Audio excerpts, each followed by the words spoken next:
साल 2024 में कार्तिक का महीना 18 अक्टूबर और शुक्रवार के दिन से शुरू हो रहा है और यह कार्तिक का महीना 15 नवंबर और दिन शुक्रवार को समाप्त हो जाएगा। बहुत सारे साथियों ने कमेंट करके पूछा था कि शास्त्री जी साल 2024 में कार्तिक कब शुरू होगा, कब तक रहेगा। तो 18 अक्टूबर शुक्रवार से कार्तिक शुरू होकर 15 नवंबर शुक्रवार तक कार्तिक का महीना रहेगा। कार्तिक का महीना हमारे हिंदू धर्म में विशेष रूप से दान करने के लिए, पुण्य करने के लिए कहा गया है। आज का हमारा विषय है कार्तिक स्त्री प्रसूता शांति, अर्थात जिन बच्चों का जन्म कार्तिक के महीने में हुआ है उनके लिए कौन सी पूजा होती है, उस पूजा का विधान क्या है, इस पूजा को किस तरह से करना चाहिए और क्या इसकी विधि होती है।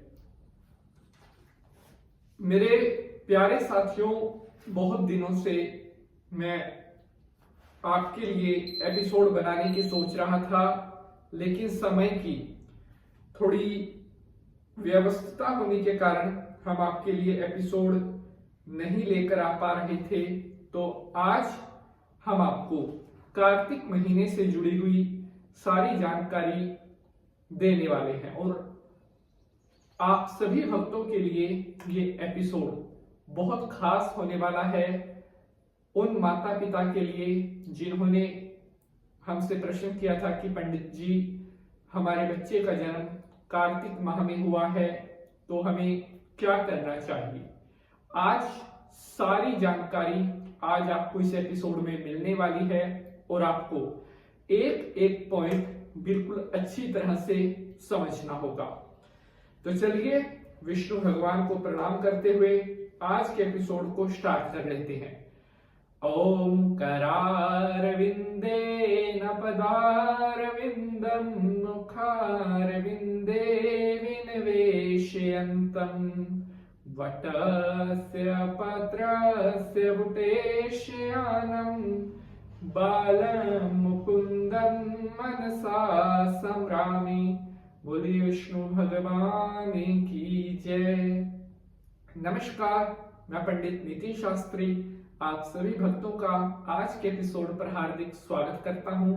आशा करते हैं आप सभी स्वस्थ होंगे, मस्त होंगे। भगवान भोलेनाथ की कृपा आप सभी के ऊपर बनी रहे।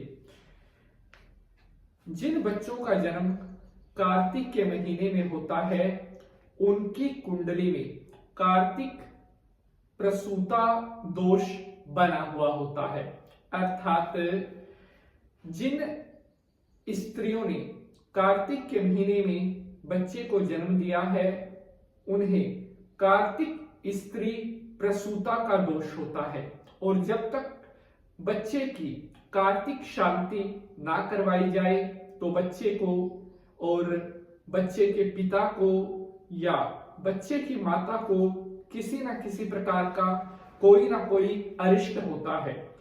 कार्तिक प्रसूता शांति से जुड़ी हुई कुछ बहुत महत्वपूर्ण जानकारी मैं आपके साथ शेयर कर रहा हूं, जिसे आप ध्यान से सुने, क्योंकि ऐसी जानकारी हर रोज हर कहीं आपको नहीं मिलती।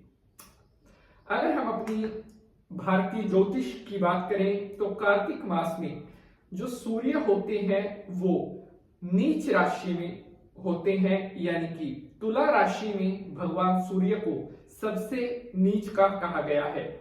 इस मास में उत्पन्न बालक के स्वास्थ्य की हानि, माता पिता के सुख में कमी, आर्थिक क्षेत्र में कठिनाइयां, विघ्न बाधाएं प्राप्त करने वाला होता है। और कई बार तो जब सूर्य बच्चे को बहुत ज्यादा बुरे रिजल्ट दे रहा हो तो उसे सरकारी क्षेत्रों से भी विरोधाभास का सामना करना पड़ता है। साथियों, जिन बच्चों का जन्म कार्तिक के महीने में हुआ है उनको जीवन में बहुत ज्यादा स्ट्रगल करना पड़ता है। छोटी छोटी चीज को पाने के लिए भी बहुत ज्यादा मेहनत करनी पड़ती है और लाइफ में स्ट्रगल, उतार चढ़ाव बहुत ज्यादा आते हैं। कार्तिक में जन्मे हुए बच्चों के लिए कार्तिक शांति करवाना बेहद जरूरी होता है। और कार्तिक शांति की जो ये पूजा है, हमारे पास बहुत सारे माता पिता के अभिभावकों के प्रश्न आए थे कि पंडित जी ये पूजा कब होती है। तो कार्तिक शांति की जो पूजा होती है वो केवल कार्तिक के महीने में होती है, तभी जाकर के उसका जो फल है वो पूर्ण रूप से प्राप्त होता है। कार्तिक प्रसूता जन्य दोष की शांति के लिए जो है प्राचीन कर्मकांडी ब्राह्मणों के द्वारा एक अन्य विशेष प्रभावी प्रयोग का प्रचलन भी मिलता है कि उसके लिए क्या करना चाहिए। कार्तिक बच्चे की, जिसकी कार्तिक की शांति करवानी होती है, उसके हाथ से ब्राह्मण को ताम्र का यानी कि तांबे का कोई कलश आप दान करवा सकते हैं और ब्राह्मण को भोजन, वस्त्र, फल आदि का दान करवाना चाहिए। अभिषेक के पश्चात मिट्टी के घड़े को चलते हुए पानी में बहा देना चाहिए और यदि ताम्र का घड़ा है तो वह ब्राह्मण को दान करना चाहिए। प्यारे बंधुजनों, इसके अतिरिक्त बच्चे के जन्मदिन पर कार्तिक महात्म का पाठ, बालक के द्वारा अनाज का दान, तुला दान करवाकर ब्राह्मण भोजन के बाद वस्त्र, फल, मिष्ठान एवं दक्षिणा सहित दान करवाना कल्याणप्रद होता है। बहुत सारे माता पिता अभिभावकों ने हमसे पूछा था कि पंडित जी कार्तिक स्त्री प्रसूता दोष की ये शांति के बारे में बताइए, इसकी पूजा के बारे में बताइए। तो मैं आपको बताना चाहता हूं कि कार्तिक शांति की जो पूजा होती है इसमें सूर्य भगवान का जो बीज मंत्र है, सूर्य भगवान के मंत्रों का जाप होता है और 4 ब्राह्मणों के द्वारा इस पूजा को संपन्न करवाया जाता है। 4 दिन की ये कार्तिक स्त्री प्रसूता दोष शांति की पूजा होती है। 4 दिन की पूजा में चौथे दिन जो है वो बालक के हाथ से, बालक के द्वारा हवन करवाया जाता है। बालक के साथ उसके माता पिता भी उस हवन यज्ञ में सम्मिलित होते हैं और तब जाकर के विधि विधान से ये कार्तिक स्त्री प्रसूता दोष शांति की जो पूजा है ये संपूर्ण होती है। और पूजा संपूर्ण होने के बाद फिर बालक को अपने जीवन काल में दोबारा सूर्य की तरफ से कभी भी सूर्य की क्रूर दृष्टि का सामना नहीं करना पड़ता और कार्तिक स्त्री प्रसूता का जो ये दोष है ये भी समय के साथ भंग होता रहता है। कार्तिक स्त्री प्रसूता दोष की जो शांति है, इसकी जो पूजा है साल 2024 में 18 अक्टूबर से लेकर के और 15 नवंबर तक कार्तिक का महीना चलेगा। इस टाइम पीरियड के दौरान आप कभी भी इस पूजा को संपन्न करवा सकते हैं। अगर आप हमारे द्वारा कार्तिक स्त्री प्रसूता दोष शांति की यह पूजा करवाना चाहते हैं तो आप हमारे दिए जा रहे नंबर पर हमसे संपर्क कर सकते हैं और आपसे एक रिक्वेस्ट करते हैं कि अपनी पूजा अगर आप करवाना चाहते हैं तो उसके लिए आप पहले से ही अपना अपॉइंटमेंट फिक्स कर लें, क्योंकि एक बार अगर आपका अपॉइंटमेंट फिक्स हो गया तो अन्य जो पूजा है वो हम उसके बाद जो है उसको शेड्यूल करते हैं। तो प्यारे बंधुजनों, आज के एपिसोड में बस इतना ही। जय माता की।